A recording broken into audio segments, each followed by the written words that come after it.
সূরা কফের 23 নম্বর আয়াত, আল্লাহ বলছেন তার সঙ্গী ফেরেশতা বলবে আমার কাছে যে আমলনামা ছিল তা এই।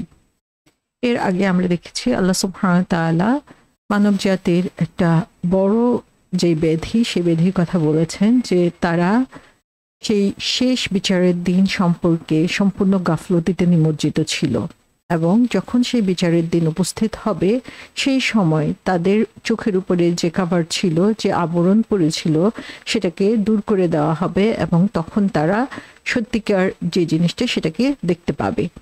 সো গাফলা জিনিসটা নিয়ে আমরা একটু আলোচনা করেছি। সো গাফলা হচ্ছে যে কোনো জিনিস সম্পর্কে উদাসীন থাকা, সেই জিনিসটা সম্পর্কে চিন্তা না করা, সেই জিনিসটা গুরুত্ব বুঝতে না পারা।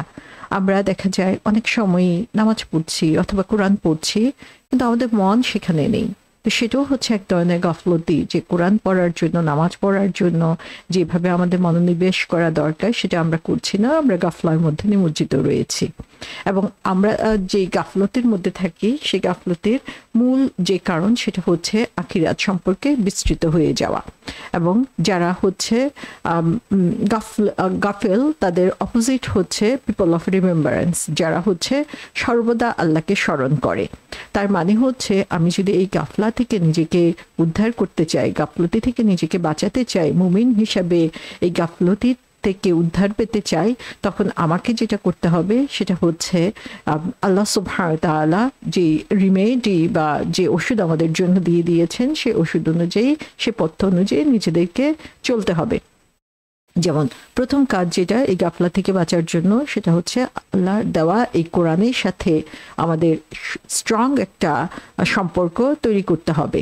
সো এই সম্পর্কটা কীভাবে তৈরি করব? এই কোরআন পড়ার মাধ্যমে, এই কোরআন জানার মাধ্যমে, এটা বুঝার মাধ্যমে এবং একে অনুসরণ করার মাধ্যমে।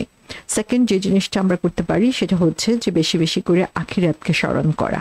আমাদের প্রতিটা কাজে, প্রতিটা মুহূর্তে আখিরাতে জবাবদিহির ভয় যদি থাকে, তাহলে দেখা যাবে যে সেই গাফলতি থেকে আমরা নিজেদেরকে বের করে নিয়ে আসতে পারবো। এবং থার্ড যে জিনিস সেটা হচ্ছে আমাদের প্রত্যেকে যদি প্রত্যেকের কর্ম বা দায়িত্ব সম্পাদন করি সঠিকভাবে, তাহলেই দেখা যাবে যে আমরা এই গাফলতি থেকে বেঁচে থাকতে পারবো। সেখানে আমরা অন্যকে ব্লেম করব, সেই অবস্থা থেকে আমাদেরকে বের হয়ে আসতে হবে। ম্যাক্সিমাম টাইমেই দেখা যায় আমরা কি করি, যখন কোনো খারাপ কাজ করে ফেললাম অথবা অন্যায় কিছু করে ফেললাম, তখনই আমরা শয়তানকে ব্লেম করি, শয়তানের ওয়াসওয়াসায় এটা হয়েছে, অথবা আমাদের বাপদাদারা করেছে, অথবা আমাদের কালচারে এটা রয়েছে, অথবা আমার আত্মীয় স্বজন করতে বলেছে, আমার ভাই বোন তারা করছে, সে কারণে আমি করছি, কিন্তু আমি নিজের দোষটা সেখানে আমি পুরোই গোপন করে যাচ্ছি। তো অন্যকে দোষ না দিয়ে বরং আমি যতটুকু পারা যায় আল্লাহ সুবহানাহু ওয়া তাআলার নির্দেশ জেনে সেটাকে পালন করার জন্য চেষ্টা করব, তাহলে দেখা যাবে এই গাফলতি থেকে নিজেদেরকে আমরা উদ্ধার করতে পারবো। সো সারা জীবন ভর আমি যতই গাফলতিতে থাকি না কেন, যখন সে কিয়ামতের মাঠে আমাদেরকে হাজির করা হবে, তখন কিন্তু সে গাফলতি আর থাকছে না, কারণ আমি দিব্য দৃষ্টিতে তখন দেখতে পাচ্ছি যে কথাগুলো আল্লাহ এবং তার রাসূল সাল্লাল্লাহু আলাইহি ওয়াসাল্লাম বলেছিলেন সত্যি, সেগুলোকে সত্যি প্রমাণিত হতে। তো তারপরে এসে 23 নম্বর আয়াতে আল্লাহ সুবহানাহু ওয়া তাআলা বলছেন ওয়া ক্বালা কারিনুহু হাযা মা লাদাইয়া আতীদ। এই মুহূর্তে যখন মানুষ সেই হাসরের ময়দানে উপস্থিত হয়ে গিয়েছে, তখন তার সাথে যে কারিন রয়েছে, ক্বালা কারিনুহু, হিজ কারিন, যে তার সঙ্গী। কারিন মানে হচ্ছে একজন সঙ্গী, একজন বন্ধু। সো কারিন বলতে আসলে সে ধরনের বন্ধুকে বোঝানো হয় লাইফ লং ফ্রেন্ড, যে অনেক দিন ধরে সাথে আছে, যে কখনোই তাকে ছেড়ে চলে যায় না, এবং এত সাথে আছে, এত লম্বা সময় ধরে সে সাথে থেকেছে যে তার সম্পর্কে, সে ব্যক্তি সম্পর্কে তার পরিপূর্ণ জ্ঞান রয়েছে।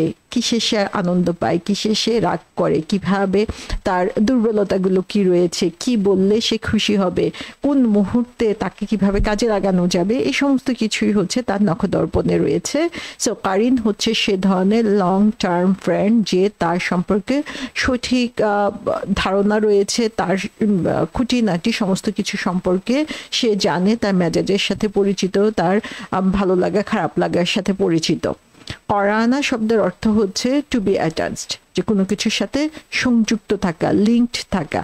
এবং এখানে আমরা দেখি কারিনুহু বলা হচ্ছে যে তার বন্ধু, তার সঙ্গী, তাহলে সে হচ্ছে এমন বন্ধু, এমন সঙ্গী যে তার সাথে সব সময় আছে এবং তার সম্পর্কে সে খুব ভালো করে জানে এবং তার সাথে সে অ্যাটাচড। সো এটা হচ্ছে যাকে অ্যাসাইন করা হয়েছে তার জন্য সেই বন্ধু বা সঙ্গীর কথা বলা হয়েছে। সো এখানে আমরা দেখি কোরআনে কারিন শব্দটা 3 ক্ষেত্রে ব্যবহার করা হয়েছে। নাম্বার 1 হচ্ছে যে সঙ্গী হিসাবে রয়েছে, সেটা হচ্ছে মানুষ সঙ্গী, সেটা ব্যাড ইনফ্লুয়েন্স হতে পারে, কিন্তু মানুষ সঙ্গী হিসাবে যে রয়েছে তাকে হচ্ছে কারিন বলা হয়েছে। সেকেন্ড, যে কারণে কারিন শব্দটি উল্লেখ করা হয়েছে সেটা হচ্ছে শয়তান, অর্থাৎ ইবলিসের যে আর্মি বা সৈন্যবাহিনী রয়েছে, যে হচ্ছে কনস্ট্যান্টলি মানুষকে পোক করে যাচ্ছে। আমরা জানি যে মানুষের যখন জন্ম হচ্ছে তখন তার সাথে যে শয়তানকে আল্লাহ সুবহানাহু ওয়া তাআলা অ্যাসাইন করে রেখেছেন, নিযুক্ত করে রেখেছেন, সে হচ্ছে তাকে পোক করে এবং সেজন্য সে হচ্ছে চিৎকার করে ওঠে এবং এই শয়তান হচ্ছে সারা জীবন তার সাথে থাকে এবং আল্লাহ রাসূল সাল্লাল্লাহু আলাইহি ওয়াসাল্লামের সাথে যেই শয়তান ছিল তাকে রিমুভ করে দেওয়া হয়েছে, কিন্তু সারা মানব জাতির সমস্ত মানুষের সাথে এই একজন করে শয়তান অ্যাটাচড হয়ে রয়েছে, যে হচ্ছে তার সম্পর্কে জানে, তাকে প্রতিনিয়ত ওয়াসওয়াসা দিয়ে যাচ্ছে। এবং থার্ড, যে কারণে কারিন শব্দটা ব্যবহার করা হয়েছে সেটা হচ্ছে যে ফেরেশতা যারা হচ্ছে তার সঙ্গে রয়েছে। এর আগে আমরা দেখেছি 2 জন ফেরেশতার কথা বলা হয়েছে, কিরামান কাতিবিনের কথা বলা হয়েছে, যারা হচ্ছে তার সঙ্গী হিসাবে রয়েছে। এই আয়াতের মধ্যে আমরা দেখি ওয়াকালা কারিনহু বলে যে তার যে সঙ্গীর কথা উল্লেখ করা হয়েছে, তাফসীরকারগণ বলেছেন যে এই সঙ্গী হচ্ছে শয়তান সঙ্গী, যে প্রতিনিয়ত তার সঙ্গে রয়েছে এবং প্রতিনিয়ত তাকে খারাপ কিছু করার জন্য ওয়াসওয়াসা দিয়ে যাচ্ছে। সো এই কারিন হচ্ছে সেই ডেভিল অথবা শয়তান, শয়তানের সৈন্যবাহিনীর অংশ, যে হচ্ছে প্রতিনিয়ত মানুষকে ভুল পথে পরিচালিত করে এবং মানুষকে এই গাফলতির দিকে আরো বেশি বেশি করে নিয়ে যায় তার ওয়াসওয়াসা দিয়ে। এবং প্রতি মুহূর্তে সে যেহেতু তার সম্পর্কে খুব ভালোভাবে জানে, তার মেজাজ মর্জি জানে, তার দুর্বলতা জানে, সে জানে যে কিভাবে তাকে ওয়াসওয়াসা দিতে হয়, কিভাবে বললে তাকে দিয়ে হচ্ছে এই আল্লাহর অপছন্দনীয় কাজগুলো করানো যাবে। সো সেই কারিনের কথা এখানে বলা হয়েছে। সো কারিন দিয়ে আমরা দেখি যে এর আগে রেকর্ডিং অ্যাঞ্জেলের কথা বলা হয়েছে, যারা হচ্ছে তার আমল নামাকে প্রতিনিয়ত লিখছে এবং পরবর্তীতে আল্লাহ সাইক এবং শাহিদ 2 জন ফেরেশতার কথা বলেছেন। সো তারাও যেমন হতে পারে, কিন্তু এই আয়াতের ক্ষেত্রে আমরা দেখি স্পেসিফিকভাবে সেই শয়তানের কথা বলা হয়েছে, যে হচ্ছে মানুষকে ওয়াসওয়াসা দিয়ে থাকে। সূরা যুখরুফে বলা হয়েছে যে ব্যক্তি দয়াময় আল্লাহ স্মরণ থেকে চোখ ফিরিয়ে নেয়, আমি তার জন্য এক শয়তান নিয়োজিত করে দেই, অতঃপর সেই হয় তার সঙ্গী। সো সে হচ্ছে তখন তার জন্য ফাহুয়া লাহু কারিন, সে তখন তার কারিন হয়ে যায়, তার বন্ধু বা সঙ্গী হয়ে যায়, যেহেতু সে আল্লাহর পথ থেকে সরে এসেছে, সে কারণে সে প্রতিনিয়ত তাকে সেই পথ থেকে অন্ধের মতো ঘুরিয়ে রাখে এবং আল্লাহর দিক থেকে তাকে দূরে সরিয়ে রাখে। সো এখানে আমরা দেখি কারিন শব্দটা ব্যবহার করা হয়েছে। তারপরে বলা হচ্ছে যে ওয়াকালা কারিনহু হাযা মা লাদাইয়া আতিদ। আতিদ শব্দটা অর্থ হচ্ছে প্রস্তুত, যেটা হচ্ছে তৈরি করে রাখা হয়েছে, সেটা বোঝানোর জন্য আতিদ শব্দটা বলা হয়ে থাকে। এবং এখানে হাজা শব্দটা ব্যবহার করা হয়েছে যে সে কারিন তার বন্ধু তখন বলে এই জিনিসটা হচ্ছে প্রস্তুত হয়ে আছে আমার সাথে। তো সেই জিনিসটা কি, এই হাজা বলতে বোঝানো হচ্ছে যে দ্য বুক অফ ডিডস, যে আমাদের আমল নামা যেখানে লেখা হয়েছে সেই জিনিসটার কথা এখানে বলা হয়েছে, যে আজকে হচ্ছে তোমার আমল নামা আজ প্রস্তুত হয়ে আছে তোমার জন্য।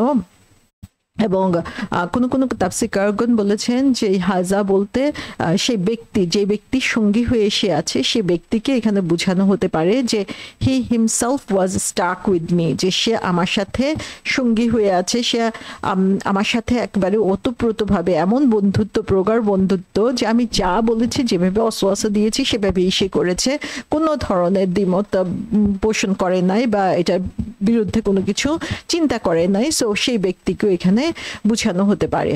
সো বলা হচ্ছে যে এই যে তার আমল নামা, ম্যাক্সিমাম তাফসীরকারগণ বলেছেন যে এটা তার আমল নামার কথা বলা হয়েছে, এবং সেই আমল নামাটা হচ্ছে আজকে প্রিপেয়ার্ড, প্রস্তুত হয়ে আছে, কমপ্লিট হয়ে আছে, যেখানে কোনো ধরনের এডিশন অথবা ডিলিশনের দরকার নাই, যে কোনো কিছু অতিরিক্ত অ্যাডও করতে হবে না, এখন কোনো কিছু এখান থেকে রিমুভও করতে হবে না, এটা একদম পরিপূর্ণ প্রস্তুত অবস্থায় আজকে হাজির করা হয়েছে।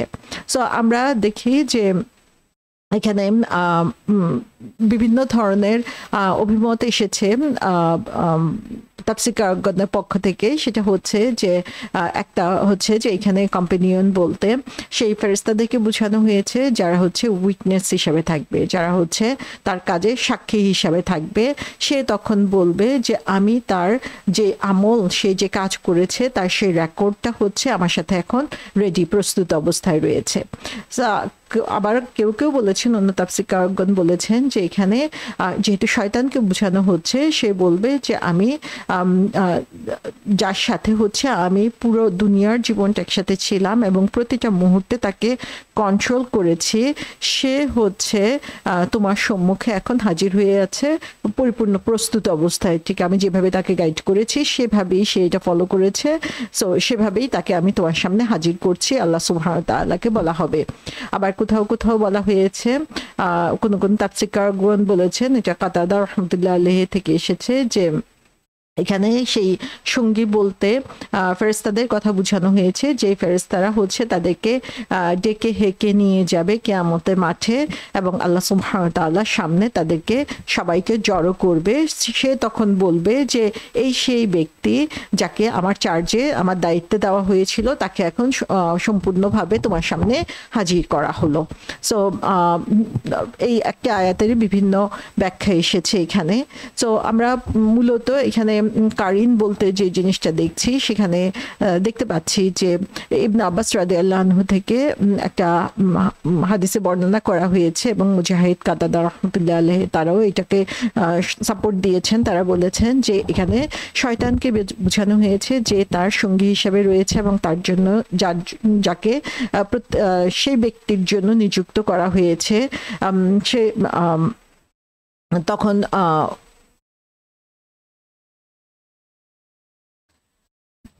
তখন হচ্ছে সে পরবর্তী আয়াতে আসবে যে সে তখন বলবে যে হে লর্ড, আমি হচ্ছে তাকে এই ট্রান্সগ্রেশনের দিকে অথবা তাগুতের দিকে তাকে আমি করি নাই, পুশ করি নাই, বরং সে হচ্ছে নিজে থেকে সেই পথে চলে গিয়েছে। তো সেখানেও কারিন শব্দটি উল্লেখ করা হয়েছে, এবং সেখানে সে কারিন বলতে হচ্ছে শয়তানের কথা বলা হয়েছে। এবং শয়তান হচ্ছে সেই সময়ে বলবে যে আল্লাহ তোমাকে যে সত্য কথাটা বলেছিল তুমি সেটা শুনো নাই, আমি তোমাকে সত্যের মতো করে যেটা বলেছি সেটাই তুমি শুনেছ, আসলে আমি তোমার সাথে বিট্রে করেছি এবং তোমার সাথে, তোমার উপরে আমার কোনো ধরনের ক্ষমতাই নেই, ক্ষমতা ছিল না দুনিয়ার বুকে, আমি তোমাকে ডেকেছি, তুমি সেটাতে সাড়া দিয়েছো, সো আমাকে তুমি দোষারোপ করো না, যেটা পরবর্তী আয়াতে আসছে এই সূরাতেই। কিন্তু আমরা এখানে দেখি যে এই কারিনের ভূমিকাটা কি, সে হচ্ছে মানুষকে ভুল পথে ডেকেছে, কিন্তু যখন হচ্ছে কিয়ামতের মাঠে সমস্ত কিছু হাজির করা হবে সব এভিডেন্স সহ, তখন সে বলবে যে এখানে আমার কিছু করার নাই এবং আমি কিছু করি নাই, আমি কিছু বলি নাই। এবং ইবনে ওমর, আব্দুল্লাহ ইবনে ওমর রাদিয়াল্লাহু আনহু থেকে বর্ণিত যে রাসূল সাল্লাল্লাহু আলাইহি সাল্লাম বলেছেন যে তোমরা যখন নামাজ পড়ো, সেই নামাজ পড়া অবস্থায় তোমাদের সামনে দিয়ে কাউকে পার হয়ে যেতে দিবা না, কারণ হচ্ছে ইফ দ্যাট পারসনস ইনসিস্ট দেন তোমার তার সাথে তাকে যুদ্ধ করে হলেও তার বন্ধ করা উচিত, কারণ সেখানে তো একজন তার সাথে একজন কারিন রয়েছে, এবং সেই কারিন বলতে শয়তানকে বোঝানো হয়েছে। এবং শাওকানি রহমতুল্লাহ আলাইহি বলেছেন এই যে তার সাথে একজন কারিন রয়েছে বলা হয়েছে, সেই কারিনের অর্থ হচ্ছে বন্ধু, এবং সেই শয়তান হচ্ছে প্রতিনিয়ত সেই ব্যক্তির সাথে থাকে, কখনোই তাকে ছেড়ে যায় না, এবং তাকে এখানে রেফার করা হয়েছে। তো এখানে আমরা কারিন শব্দটার অর্থ দেখি যে শয়তান হিসাবেই রাসূল সাল্লাল্লাহু আলাইহি সাল্লাম বর্ণনা করেছেন। আব্দুল্লাহ ইবনে মাসউদ রাদিয়াল্লাহু আনহু থেকে বর্ণিত রাসূল সাল্লাল্লাহু আলাইহি সাল্লাম বলেছেন যে তোমাদের প্রত্যেকের সাথে হচ্ছে একজন করে শয়তান সঙ্গী রয়েছে, এবং তখন সাহাবারা জিজ্ঞাসা করলো যে হে রাসূল সাল্লাল্লাহু আলাইহি ইসলাম, এমনকি আপনারও? তখন রাসূল সাল্লাল্লাহু আলাইহি ইসলাম বললেন যে হ্যাঁ, আমারও, এবং আল্লাহ আমাকে তার এগেনস্টে হেল্প করেছে, তার বিরুদ্ধে হেল্প করেছে, এবং সে ইসলাম কবুল করেছে, এবং সে আমাকে কোনো কিছু ভালো ছাড়া কোনো খারাপ কোনো কিছু করতে বলে না। তাহলে এখানে আমরা দেখতে পাচ্ছি যে সেই কারিনের কথা বলা হয়েছে, যে শয়তান খারাপ কাজের জন্য মানুষকে প্রতিনিয়ত উৎসাহিত করছে এবং তার সঙ্গী হিসাবে থাকছে। সূরা নিসায় বলা হয়েছে, আর সেই সমস্ত লোক যারা ব্যয় করে স্বীয় ধন সম্পদ লোক দেখানোর উদ্দেশ্যে এবং যারা আল্লাহর উপর ঈমান আনে না কিয়ামত দিবসের প্রতি, এবং শয়তান যার সাথী হয় সে হলো নিকৃষ্টতর সাথী।